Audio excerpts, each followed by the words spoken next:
as a digital content creator, the whole goal is for you to keep putting your work out there, pump it, get it out there. But then you say, I'm putting it out there, how do I protect it? Copyright.gov. Again, if you're in the US, US Copyright Office, copyright.gov. If you all throughout the world, speaking to you all globally, find your respective copyright office online to register, to protect your work. What rights do you have as a digital content creator? You have the rights that any other copyright owner would have to allow someone to distribute, use, manipulate, create what's called a derivative work of your works. They have to ask permission. There are Creative Commons licenses that are out there. So what is a Creative Commons license?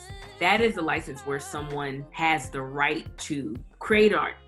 Think of it as an arsenal or collection or a library of content where somebody's saying, okay, I'll put my content in there. Someone can use it without having a license. And then if you go and take that content that has a Creative Commons license, and then you create something to exchange, manipulate it in what I would call a significant way, then now you created a new copyright from that Creative Commons license. But if you have your work in Creative Commons license, you can't claim a copyright ownership to that because it's open for public domain, for public use and exploitation. If you want exclusive rights, you need to take the steps to file a copyright. You have what's called a common law copyright, but if there's a way to register at your state, but I ultimately say federal registration is the highest protection, go do that, because what does that give you? What's called treble damage. You get statutory damages. If you find that someone took your content from your ebook, from your digital content workbook, whatever you created online, then you could show, I lost $10,000 in sales because this person infringed on my work. A federal court in the United States